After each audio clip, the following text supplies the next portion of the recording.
And it's my huge pleasure to introduce Brent Fortenbury from Tulane University in New Orleans, and who I've known for a few years now, and we've worked together in Jamaica.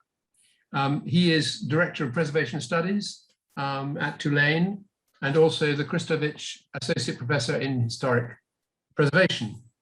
And he specializes in the vernacular architecture of the British Atlantic world and contemporary issues in historic preservation and cultural heritage. His most recent research focuses on the cities and port towns of the Greater Caribbean, including St. George's in Bermuda, Natchez, Mississippi, as well as the plantation landscapes of Barbados, Jamaica, and South Carolina. And his interests don't stop there. He's not a few months ago has spent time on St. Helena, digitally recording a number of the structures there.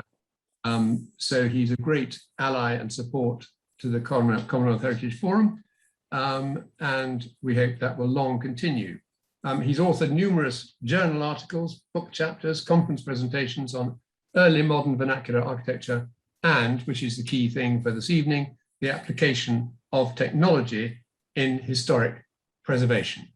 And that, I think, Brent, is what you're going to enlighten us on. So over to you. Thanks so much, Per, and it's great to speak to you all this evening or this afternoon. I'm in Natchez, Mississippi right now with a group of my students undertaking 2 weeks of recording on a early 19th century set of buildings at a place called Oakland Plantation. So it's nice to sort of be in the field, but also have a chance to speak with you all about how we're using the application of technology, both in research, but also through our engagement with stakeholders for the benefit of at-risk heritage. And I should say that I'm incredibly lucky to be a part of the working group with the Commonwealth Heritage Forum that's focusing on both documenting and coming up with management strategies for at-risk buildings across the world, across the Commonwealth. And so as we march through my brief lecture today, really these technologies should be viewed and leveraged as tools for broader management and conservation strategies for heritage assets across the world. So, and really that is one thing that I cannot impress enough, is that these are merely tools to ends, and really provide us with the next generation and the next level of application in the broader work of managing and making more durable heritage assets. So I'll go ahead and share my screen.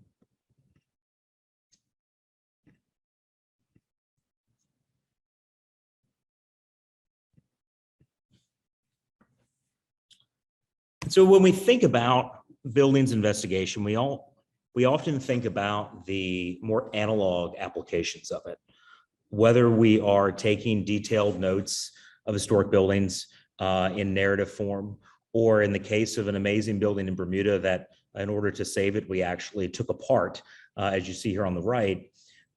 Preservationists and vernacular architecture scholars need to take a closer look, need to take a detailed look, an intimate look with historic buildings to both understand them, but also to better manage them and make them more available to wider publics. And so we're often training our students in the analog tools of the trade, whether it be creating measured drawings, as you see in the photograph on the right and the lower left in Bermuda, taking photographs and taking those detailed reports. These lines of evidence culminate in typical long form narratives, but also measured drawings, as you see here, of a building in St. George's in Bermuda, the Globe Hotel. And so these provide that detailed and intimate record as we understand, as we touch and feel historic buildings, as we try and create a narrative, as we try and create an interpretation and management strategy as a part of a values-based approach to understanding built heritage assets. In North America, really the culmination of this is the archiving of these measured drawings, these reports, these photographs in the Historic American Building Survey in the Library of Congress. And through these sort of rigorous set of standards, we can often capture a building in time through 2D measured drawings, as you see here, from St. Genevieve in Missouri.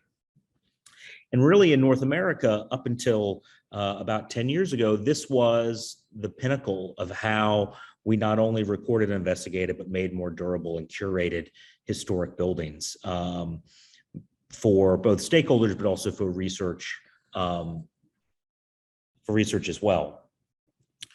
But today, what I want to talk about is the emergence over the last 15 years and really over the last 5 years, more widely available technology and how it can plug into preservation practices that are already existing. And so I'm going to talk about sort of 3 areas where I think we can leverage these elements of technology. So the first is documentation and investigation.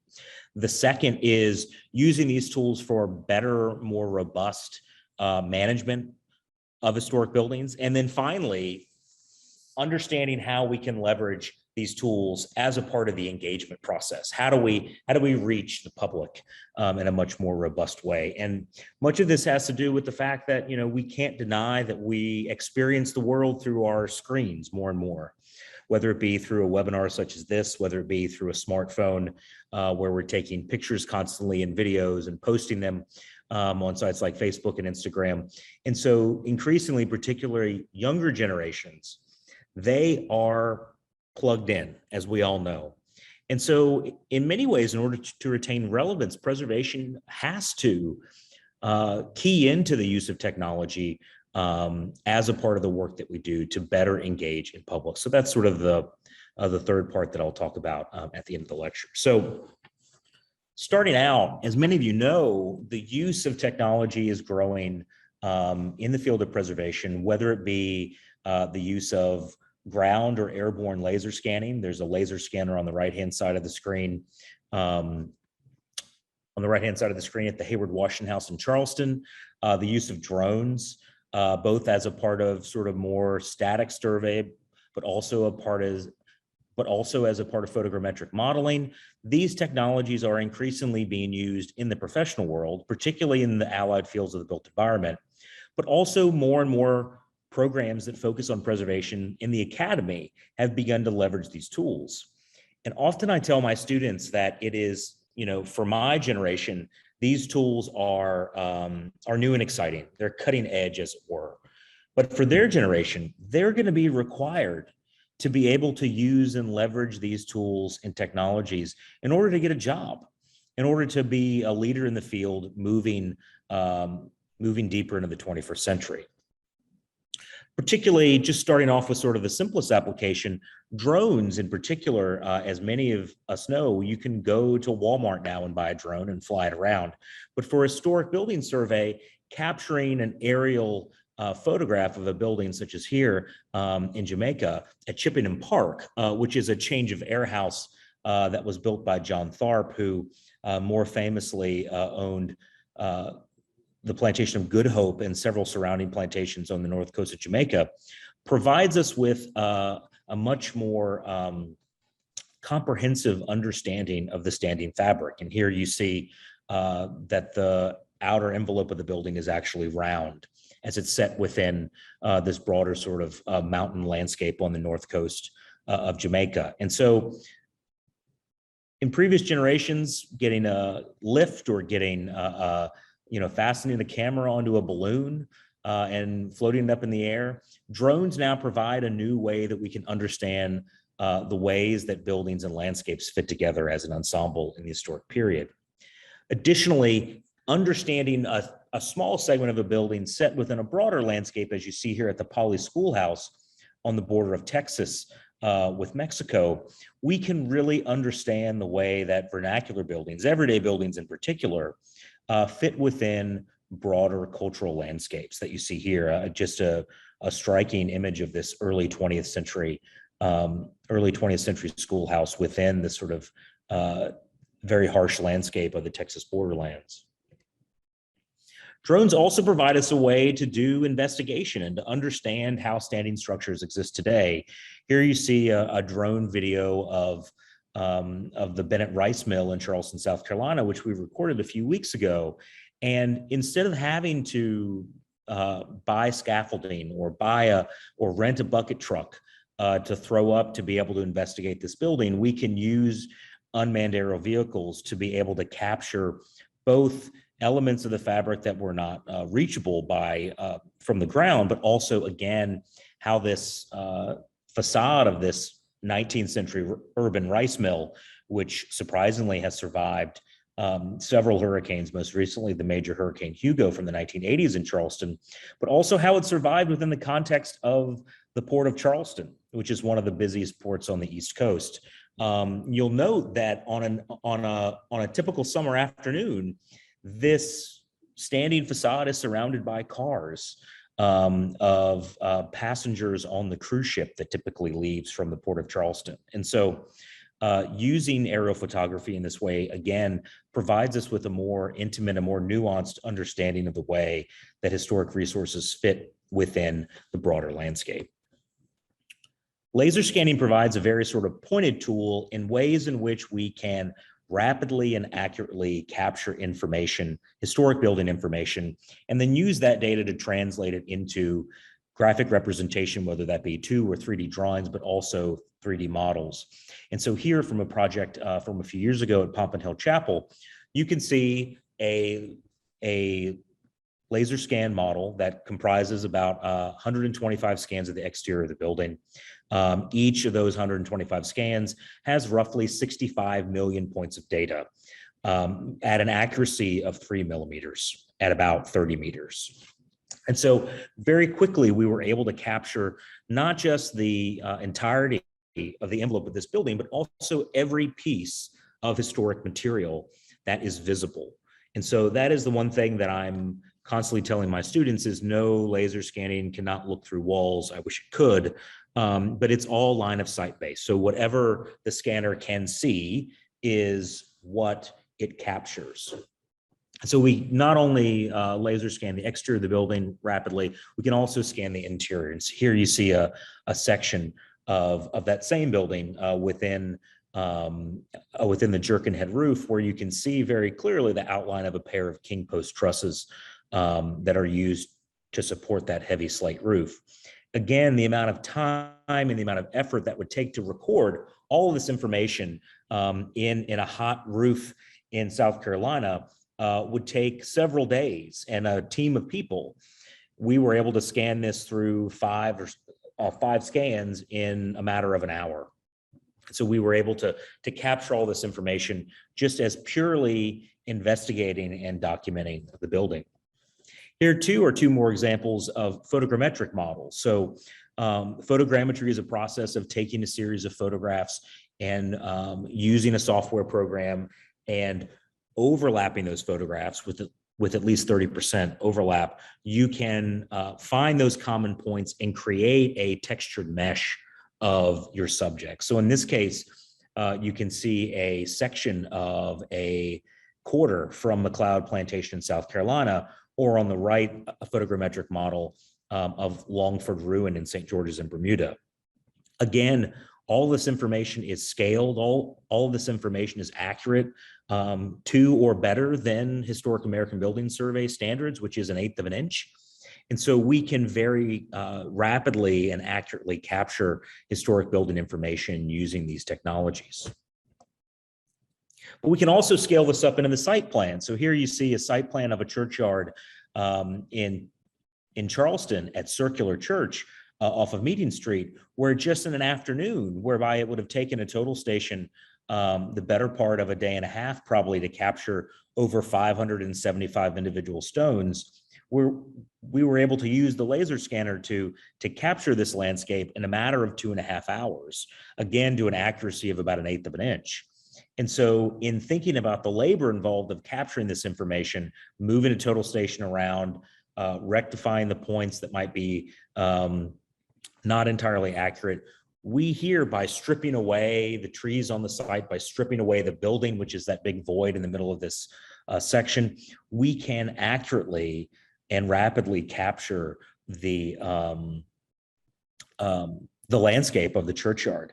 And I'm sort of reminded of a colleague who's actually here at the webinar, Travis Parno from St. Mary City, where we spent days, if not weeks, measuring by hand St. Peter's churchyard to create a site plan. And as I was scanning this, I couldn't help but think, if we'd only had this laser scanner, pulling tapes and trying to triangulate points would have been, a thing of the past to be able to accurately and rapidly capture St. Peter's churchyard, which is of similar, if not slightly larger scale than Circular Church. But really, when we think about documentation, these two images that are stacked here provide a great understanding of the different kinds of data and the overlapping kinds of data that we can capture using these technologies. And so on the bottom is a hand-measured, HABS-approved elevation of the south wall, exterior south wall of that same chapel in Berkeley County, South Carolina. On the upper image is that same facade that has been laser scanned. And so using HABS conventions, as you see in the lower image, all of the brick, all of the slate is not captured. Merely coursing lines are graphically represented that are matched against a vignette in the lower right-hand corner of whatever surface that we're looking at, or left-hand corner.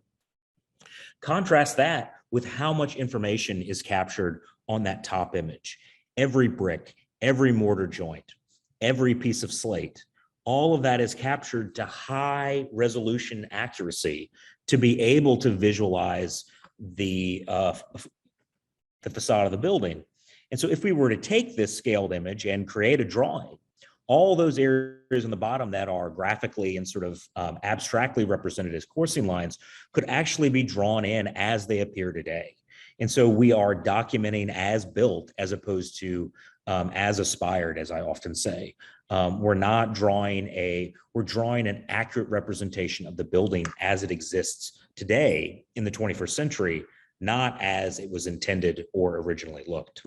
And so that really points to the opportunity for us to leverage these technologies just not for graphic documentation, but really for conservation management of historic resources. Another example of a similar project that we did in St. George's in Bermuda, we laser scanned. So looking at this image in the upper right-hand corner, you can see the comprehensive laser scan model of this church, which originally dates to the 17th century. The standing fabric dates to the first quarter of the 18th century, and afterwards with several additions in the 19th and 20th century. What we can do is we can take that information and then import it into a 3D modeling software, in this case called Revit. And along the left-hand side, vertically on this image, you can see the various interior views that we were able to create with the laser scanning color and then the abstracted Revit view. And we're able to then pull out accurate plans, sections, and elevations of this building simply from the laser scan. And so again, we were able to scan this building in less than a day and create these highly accurate drawings by processing that 3D data and then extracting it into, in this case, Revit, which is a 3D modeling software. The amount of time and effort that it would have taken to graphically record, to document and graphically represent this building would have taken weeks by hand. As you'll note in the middle right-hand image, the north to south section, we're able to capture all the memorials. We're able to capture all the pews. In the reflected plan in the lower right-hand corner, we're able to capture all the roof framing accurately. And so again, by leveraging this technology that's juxtaposed with intensive investigation, we're really able to have a better, more comprehensive document of historic buildings. But it's not perfect. Oftentimes, many of my colleagues in preservation think that we can just, retire analog documentation. We can retire pulling tape measures. We can retire trying to, try to understand a building by simply walking in with a laser scanner and having someone build us a Revit model. Well, that's not the case for a couple of reasons. The first of which I'll talk about in a second, but the second is this data at close up at a resolution that we often need to draw things that are specific to historic buildings, such as architraves, moldings, other sort of details like hardware. That information, as you can see here, doesn't actually show up that well in laser scan and photogrammetric data. You can see there right in the threshold of this door, which again is on the south side of Pompano Hill Chapel, you can see that information is missing. That information was not captured. And so there would be no way to be able to accurately reconstruct what that molding looks like. In this case, it's sort of typical Georgia Sima with aphasia and a bead. You wouldn't have any information if you just had the model to be able to draw that detail of the building. And so again, as you can see, while if you look at the brick wall, that flat surface, you're capturing everything, from the Flemish bond and the closers and all the bio growth and whatnot on the building. For those details of historic buildings that we still need to capture, digital documentation, at least right now, is found wanting in that endeavor. And so we're constantly talking about how we need to take a hybrid approach, leveraging the strengths of each approach to be able to come up with a more complete and comprehensive record of the building. And so as I sort of round out the discussion about documentation investigation, the one thing that we have to keep in mind when we're using these technologies for understanding buildings is when you are drawing these buildings in analog, when you are drawing them to scale in the field, your documentation and your investigation, that conversation that you have with yourself as you draw the building out, as you work with colleagues looking at different phases of the building, the form, construction, finish, and siding, that all go into those interpretive narratives, those get translated into those 2D graphically represented drawings that we conduct on site. We then leave the site and work up and translate that data into CAD. We translate that into scholarly outputs and whatnot. That's the strength of a more traditional approach to understanding buildings from a preservation and vernacular architecture point of view. Rather, all of that investigation takes place on site. When you're digitally capturing data, the problem is that you collect data on site, but you actually do not have it to tweak, to annotate, to investigate on site, because the model is simply data at this point. It's point clouds, individual point clouds that need to be registered together. And so essentially that process on the left, that documentation investigation that's then translated into measured drawings, that happens in concert through analog documentation, that is bifurcated in digital data capture, whereby it's not until you leave the site and go back and digitally process it that you can actually then marry that documentation data with investigation. And that takes place often off-site unless you go back to the site. And so that is really one of the dangers in using this technology wholesale and divorcing ourselves from more traditional and analog approaches to historic building documentation, is that in order to really understand a building, we need to work through it slowly and carefully and understand how all those pieces, how individual walls, how individual moldings, how individual pieces of finish all fit together that form this ensemble of an historic structure while we're looking at it. I can't tell you how many times where we haven't done any analog documentation on a building and we've got a great 3D model. And this is particularly challenging for places where oftentimes we only get one shot at a building.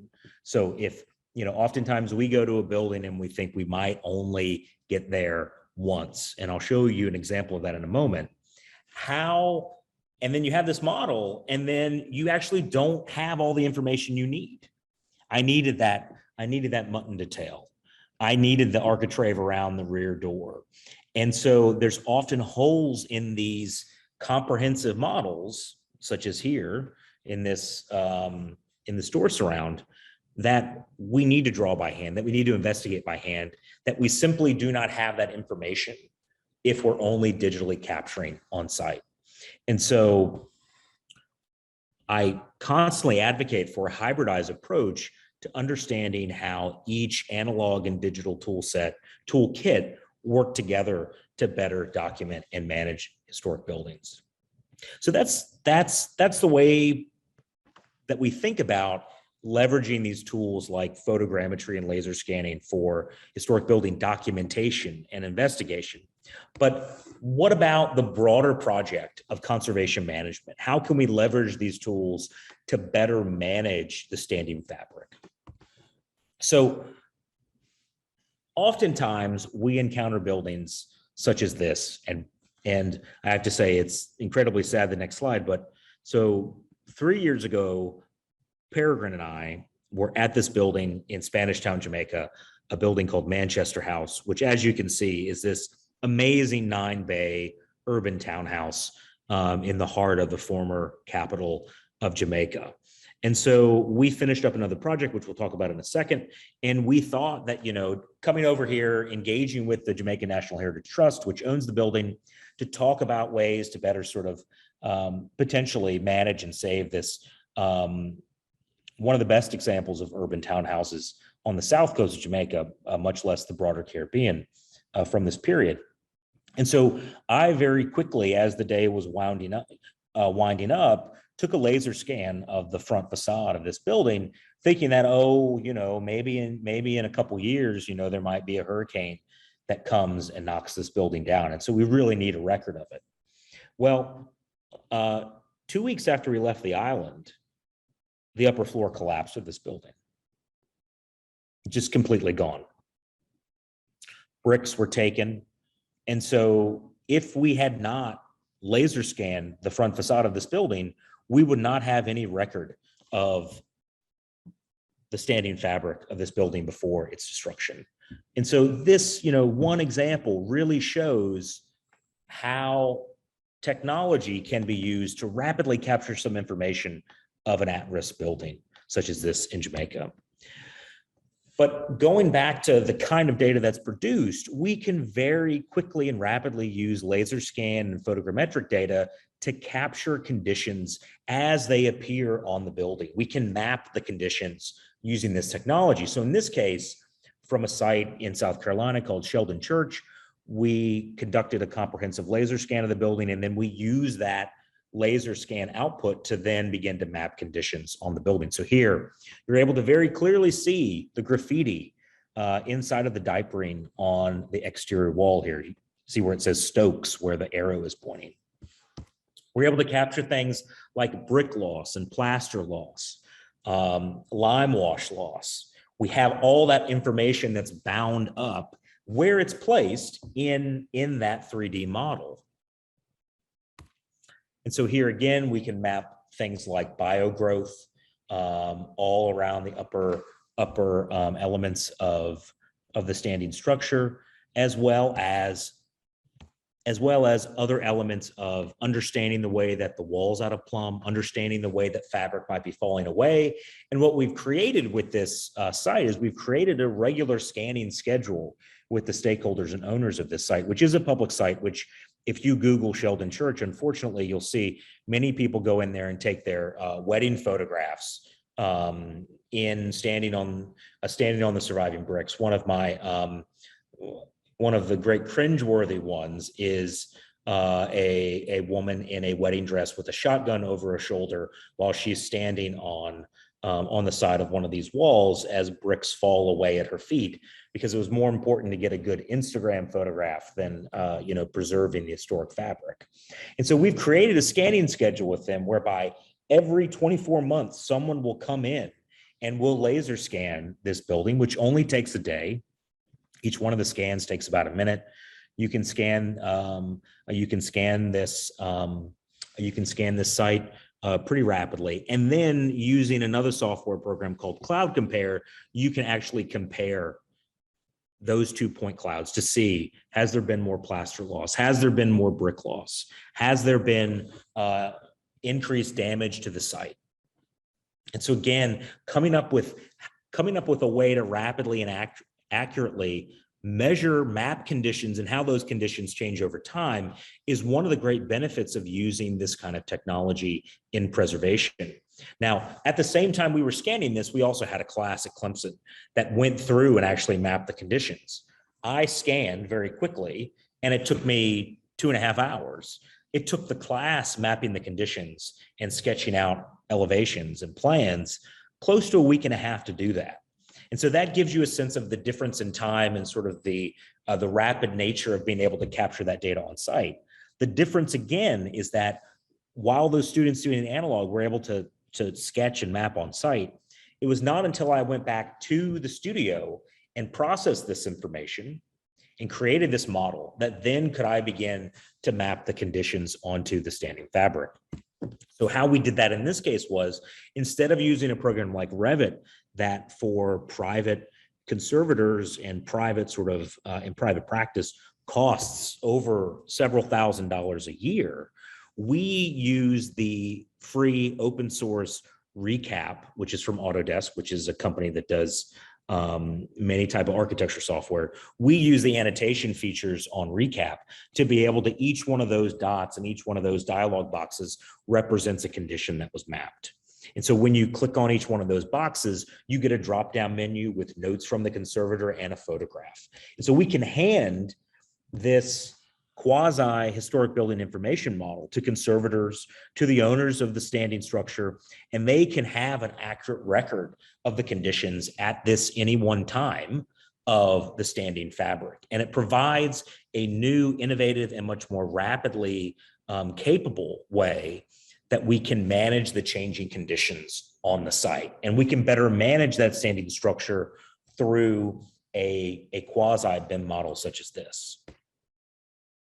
Here you can just see one of the elevations and then the mapping again on another facade of the building. But again, you see, because we can visually tie each one of those conditions in space on an X, Y, and Z coordinate system, we can very easily understand, has more plaster been lost year on year? Have more bricks? Is the biogrowth continue to be a problem in this area where there's a lot of shade? And then the conservators, when they actually undertake a treatment, they go in and they make their own notes that are layered on top of this. And so unlike a Revit model, which wouldn't accurately represent these conditions, by taking an approach where we visually annotate on the point cloud, we can provide a better, more dynamic way to understand the condition of a building at any point in time. Another example from Spanish Town, Jamaica, we did the same thing on a 19th century barracks site. And so we're able to rapidly capture and place every brick in place. This is the entire site. This is in the Spanish Town High School compound. We're working with them to rehabilitate this building into a set of classrooms and an auditorium.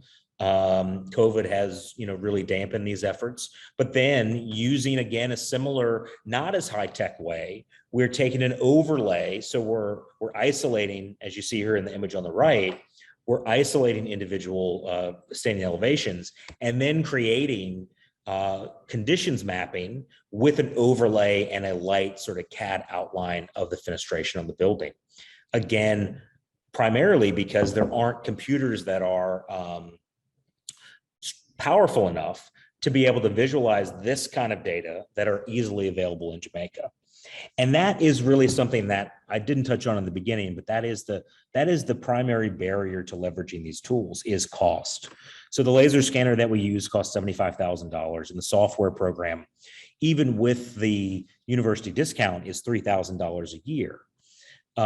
Without the university discount, it's $15,000 a year. And then you need a $6,000 to $7,000 laptop to actually be able to process and visualize this data. You need essentially a gaming laptop.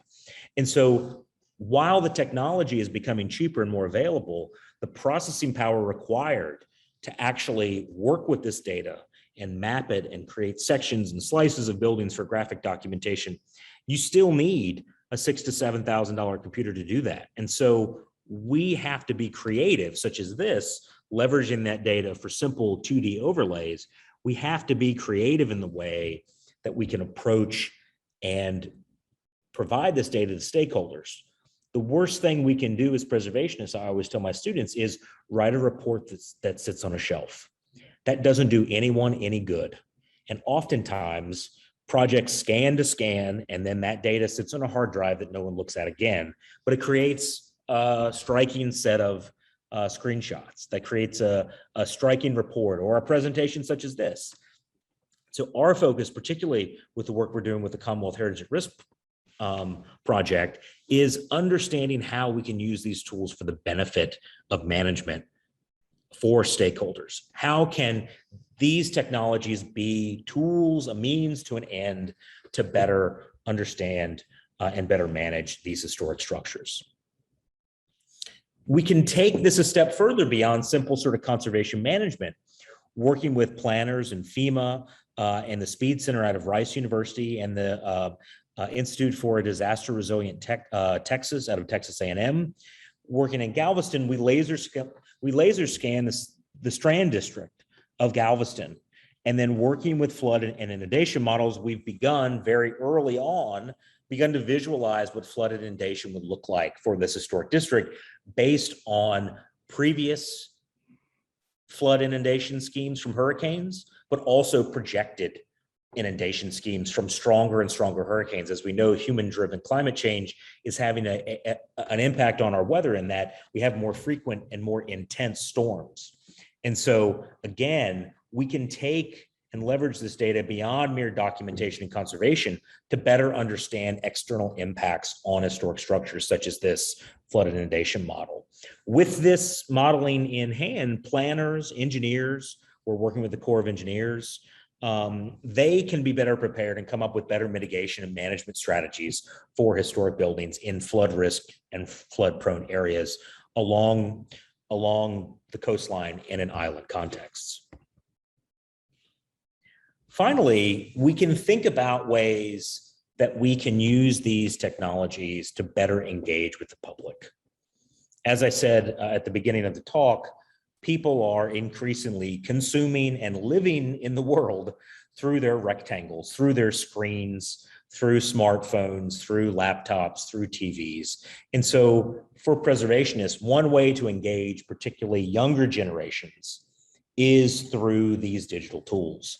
And so we can do simple things like create photorealistic renderings. So this is a building that we're working on right now with Willie Graham and Carl Lounsbury on the eastern shore of Maryland called Third Haven Meeting House that dates to the third quarter of the 17th century. And so we're working to create a comprehensive BIM model of this late 17th century building in Easton, Maryland. And so we can take laser scan data, create a Revit model as we saw with St. Peter's, and then we can export it into a rendering software like this in Lumion. And there are even applications beyond that to create video game environments. And so oftentimes, unfortunately, many of my students will say, oh, yes, I've seen this building before. And I asked them where they've seen it, and they said it's in a video game.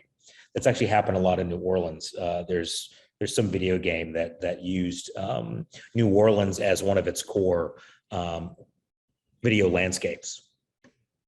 And so we can create photorealistic renderings such as this at Third Haven Meeting House. We can add in trees and sunlight to provide not just a photorealistic understanding of the building as it exists today, but also how it changed over time. And so we can also do a series of elevations, do a view of the roof line here, and then also do interior renderings, of which only some of this interior survives. And so again, these are ways that we can use these tools to better engage the public, to provide a reconstruction of a building or a setting or a context that isn't there anymore. One of the great projects that is now dormant is the virtual Williamsburg project, whereby they reconstructed the revolutionary town with accurate colors and architectural elements that you could wander through.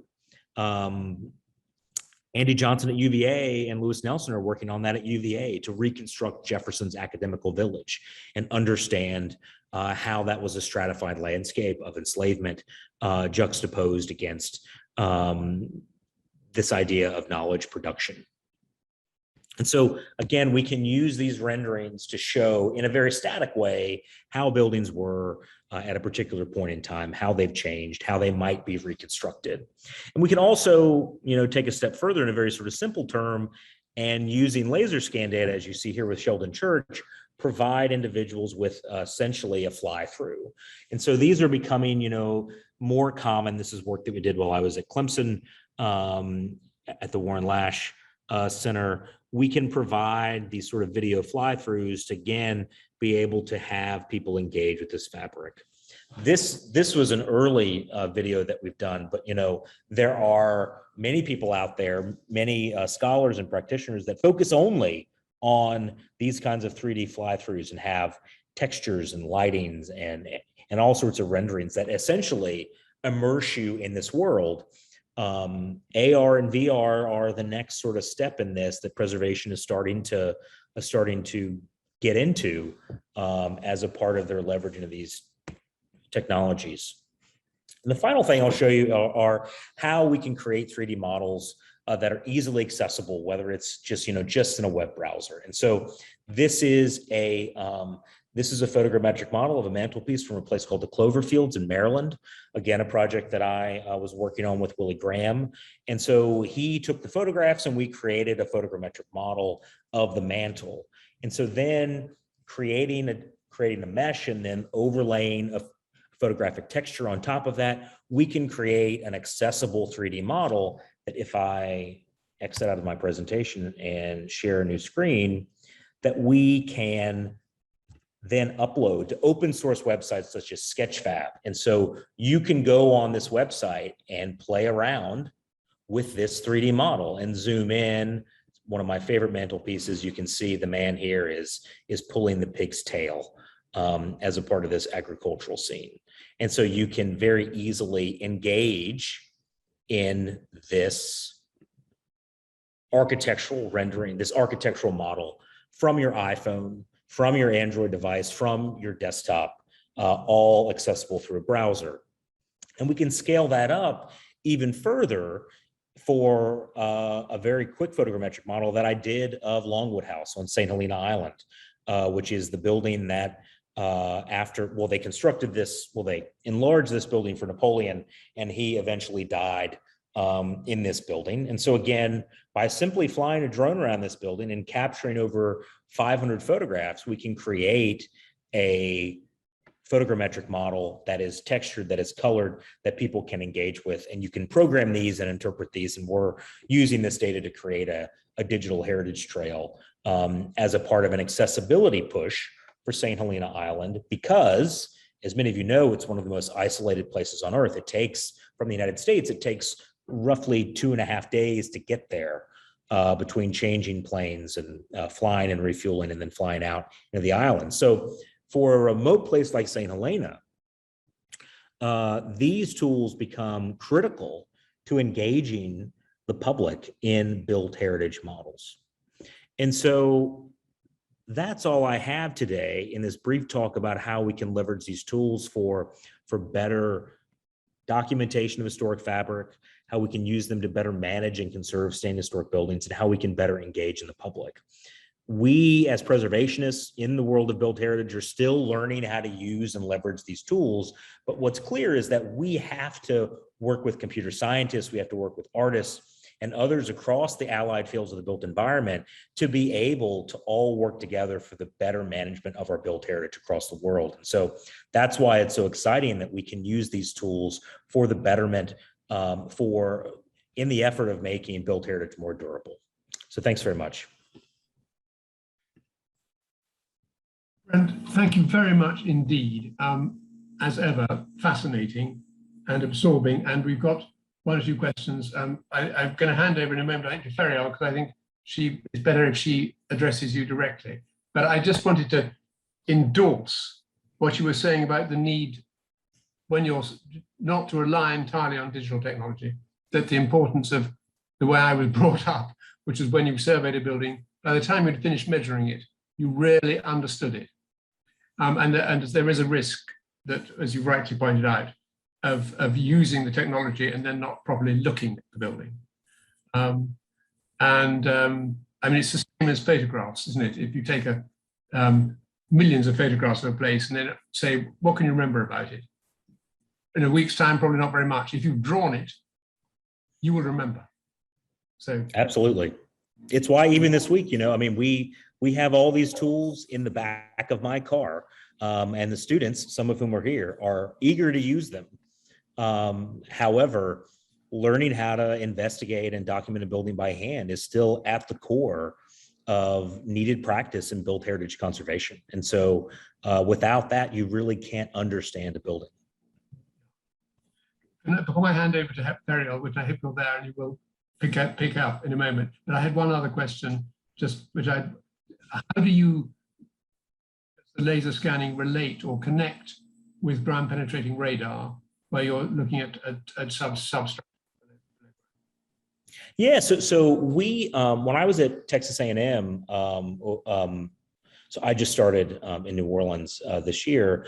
We previously worked on a couple projects whereby you could take GPR data and, at least in elevation, marry it with standing elevation drawings of above ground heritage. And so that is, again, the quality and resolution of GPR data is always varying in its quality, right? So, I mean, oftentimes it's funny, so many times people ask me, and the new director of the Clemson program is an expert in Charleston, is an expert in GPR. Oftentimes people think that it's like in the opening scenes of Jurassic Park, where you hit the button and then all of a sudden you have this perfect image of everything that's under the ground. In fact, it's more nuanced than that. It's about finding disturbances in soil strata. And so you can see where there might be a disturbance in profile, in plan, but it doesn't have the same kind of resolution. But it is a good way to understand the relationship between above and below ground heritage resources. Thank you. I think I was going to ask the same line of questions that I think, Periel, can I hand over to you? Yes, certainly. Can everyone hear me? Yes. Okay, so I think, thank you very much, Brent. It's very comprehensive. I have two concerns. One is a conceptual one, and the other is perhaps a technical one. We are using laser scanning and photogrammetry here in our endeavor to digitally preserve these extremely significant rock carvings, which span over a period of 10,000 years. And this is possibly one of the largest rock art galleries in the world.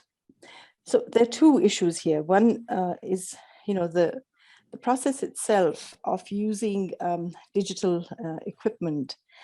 Actually, perhaps because you are looking through another lens, so to speak, you're not using your own eyes, and therefore you are, and this is the conceptual part, and therefore you are not actually engaging with the subject or the object, which could be archaeology in my case and built heritage in yours. You're not really engaging with it directly, and so there's an absence of perhaps what I would call a more emotional experience or connection or interaction with that piece of history.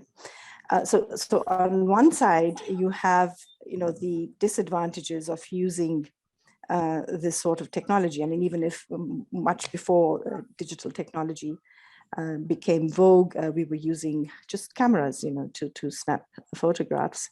And very often, just like Peregrine actually just said, we then lost the experience because it was the camera's lens that was experiencing the watching or the looking. Now, the second part of my concern, I hope you understood what my concerns are in terms of, the actual experience of being connected to that historical monument site. Absolutely. That translates also, that has an impact directly on how you manage and how you conserve and how you basically sustain the conservation of these sites. And then again, how you engage, how public engages.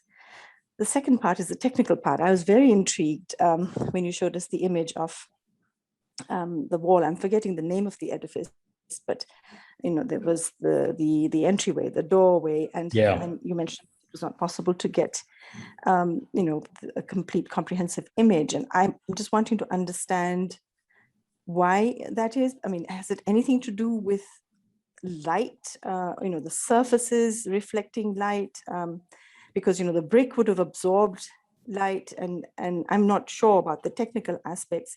But then, given that you have had this experience of the inadequacy of laser scanning in some cases, would you not be able to work with that technology so that you actually do get the comprehensive data that you're looking for? That's my question. So it all comes down. I'll speak to the second part first. It all comes down to the amount of time and the amount of resolution that you want to capture with the technology that you have. And so we've tried in many cases to, use a laser scanner and use photogrammetry to capture molding details and profiles.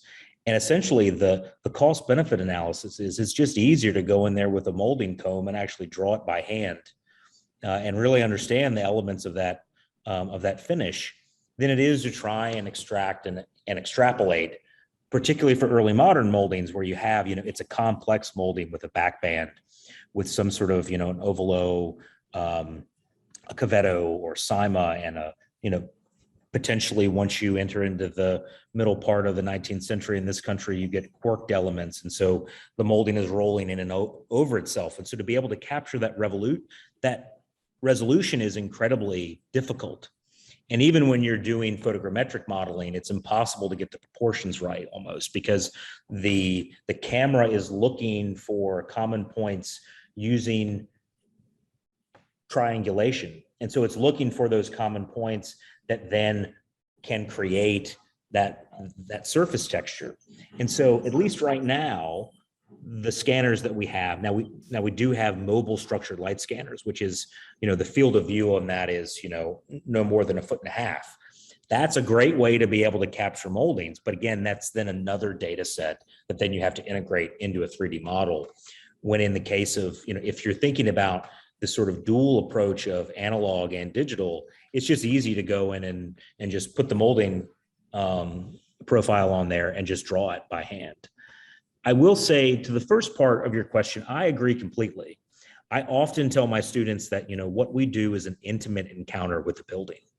And so even today, we were looking at a building that was first constructed in the 1820s and then got an 1840s and an 1850s addition, walking through the building, being able to touch the moldings, being able to touch the muttons, being able to understand how those different profiles relate to different phases of the building, to be able to go and see and measure and touch a movement from a king post roof in the early section into a common rafter roof in the later sections. There is an intimate and connective tissue that's created when you're looking at a building that way. And again, it's not just understanding the building, but as you rightly point out, it gives you that tactile point of contact with the standing structure. And so if we're thinking about stakeholders' attachment to a building, having that intimate encounter is critical to building more engaged stakeholders for historic structures and built heritage. Thank you. Peregrine, I don't know if you've seen, we've had a couple of other questions. Oh, right, sorry, I haven't been paying attention. One from Travis and then Sean. Oh, yes. Sorry, I've got my mouse is frozen. So could you read the one from Travis? Yes, I will read out Travis's. As heritage professionals increasingly push towards digital methodologies, particularly rendering in 3D environments, we get excited about migrating into game environments using Unity, Blender, etc. Limitations come from the fact that most of them aren't game designers. Have you heard of any projects that utilize 3D heritage data in collaboration with game designers to make something not only immersive, but also engaging?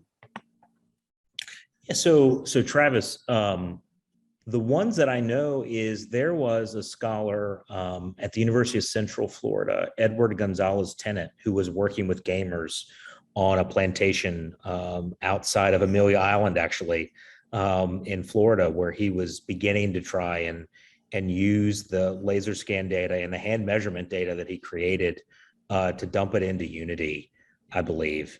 And also in Bermuda, I know that Michael Jarvis at one point was looking at working with gaming professionals at the University of Rochester as a part of their digital media studies to reconstruct Bermuda as understood and seen by the second iteration of the Norwood map. I don't know what state that is. I know that he was just starting that out, so hopefully he'll be able to do that sometime soon. You know, ironically, it's you know, the video game that my students in New Orleans are constantly citing is Madame John's Legacy prominently appears in I don't know which one, probably one related to North America, in the Assassin's Creed video game. And so that's one of the main buildings that's in this. And so they recognize the building when I put it up on the screen because someone did a fairly accurate, from the Habs drawing, reconstruction of Madame John's Legacy into the video game. But I think, you know, Travis is exactly right. I mean, younger generations are engaging in the world and engage in, you know, in video games. I mean, video gaming is now on ESPN. It is a sport. It is a way that people are engaging in the world and having social interaction. And I think, you know, to Travis's question, that is a real point that we as heritage professionals need to think about is, if there's social interaction through video games, how can we leverage that interaction for more immersive and engaging understandings of the historic built environment? I think it's only a matter of time. When I was at Texas A&M, you know, we had a viz department that worked on Pixar and all these other movies, and we started to get them interested in leveraging these data for reconstruction in the video game environment. But I think it's only a matter of time until that really happens in many big research universities. That's very interesting. Lovely. So I'll read this question then. Is there a way of scanning the internal integrity of built fabric, i.e. to see if there is any internal degradation? I think that's that word, degradation, or excess of moisture? Yeah, so primarily using a thermography gun, an FLIR is the primary way through which we can measure moisture. The equipment that I talked about today, again, is only line of sight. It's only visual. So whatever the camera can see or whatever the scanner can see, that's what's going to be captured. Now, you can see if a wall's out of plumb, or you can measure sort of the deflection of a roof, but actually seeing sort of the internal elements of the fabric using an FLIR gun is really the best way forward. Rachel, my mouse is now working because you've got another message, and I can't see who it's from, but when heritage data is used in gaming, isn't there a loss of historical context and the primary values of conservation, such as significance, value, integrity, etc.? Which I guess is, yeah, the answer is probably yes, but absolutely. And that is, you know, that is the challenge for preservation and conservation on a global scale, is how do you preserve the values? And that's really where our field is going toward, is towards a values-based approach that's been championed by Randy Mason and others at a Penn, is how do you break down those hierarchical notions of significance that are inscribed through policy listing systems? And how do you take a more co-designed, engaged, grassroots, stakeholder-centric approach to what built heritage is valuable? And I have to say, you know, one of the amazing things about CHF is that stakeholder-centric approach is at the core of what we're trying to achieve through many of our fieldwork projects. Mm-hmm. So we're not focusing on just the colonial buildings. We're focusing on post-emancipatory buildings. We're focusing on vernacular architecture that's linked to indigenous groups and contexts across the Commonwealth. But that is really a challenge when you take this amazingly engaging and enriching historical data and you put it in a video game. How do you preserve its importance? How do you preserve its value for stakeholders that live and work in these contexts every day? And that is a balancing act that I really don't have the answer to, but it's an important point to make. Mm-hmm. Yes, I have a grandson who's got a game involving where everyone seems to be a villain and all killing each other, and it's set in Venice. But whether he's learning anything about the architecture of Venice, I don't yet know. Anyway, do we have any more questions? I see Robert Bob Hook is with us. I don't know whether you have anything you want to raise with Brent. you're muted at the moment. But I think Rachel, haven't we? We've got no more questions on here at the moment. I think there's just a comment. I think it's a comment more than a question from Calcutta Houses. So it says, "Hi, I've been documenting creating an archive of old houses in Calcutta, which is a rapidly disappearing, critically endangered built heritage. Oh, it is a question. Sorry. What technological tools are available that are open source and not available only to research and educational institutes? A manual for stage 1 architectural imaging of endangered structures would be excellent use." Absolutely. So one of the things increasingly, the challenge is that open source software is having to be, you have to have some sort of coding or some sort of expertise to use that open source software. It's not an enterprise solution, essentially. And so nonprofits fall into this challenging context whereby they don't have the funds to invest in the equipment or the software or the computers, but they don't have the resources or capacity to run the open source software either. And so one of the things that, we're trying to do through our work is using the university as a resource and capacity building entity through data management and data sharing agreements, whereby the university will help process the data, will help host the data, but the data still belongs to the stakeholders. But I think as you point out, having a manual for stage 1 architectural imaging would be a great resource. And that's something that we can start to think about developing. I know for a while, SciArc is doing that for conflict-prone areas. And I know in discussing with the Global Heritage Fund and their Project Amal and Heritage, they were thinking about developing something similar. But I think that is something that, is important. And I don't know, and maybe Bob knows this answer, Bob Hook knows this answer. I don't know if Historic England has something like that available that's open source. I know here in the United States we don't, but it seems like something that maybe Historic England might have it or had at some point. Not at present. There are various things on digital recording, but mainly on photogrammetry. I think partly the pace of change is such that it's actually quite difficult to keep up. I'd love to talk. Philosophically, that's exactly where I am. Basically, there's a general tendency, particularly amongst architects, forgive me, that more data is better data. And actually, that's totally not the case. More data can present more of a problem than it actually solves any particular questions that you've got. You can get distracted. And the sheer computing size that you need to process some of these files is just immense. So yeah, excellent. Brilliant talk. Thank you. I think that's all the questions that Ferial has just got one last question. Is storage of laser scan data better on the cloud? Well, it's better on the cloud in that if you put it in the cloud and you never want to touch it again, it's okay in the cloud. When you put it in the cloud, it should stay there because getting it out of the cloud is a pain in the butt. So oftentimes we use a series of network attached storage or central university servers to hold this data.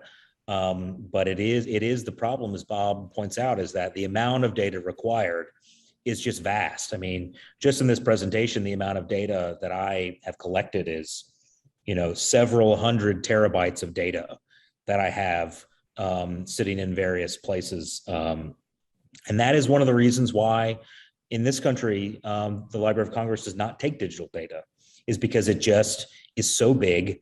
It's not a mature file format at this point, and it's constantly changing. The format's constantly changing.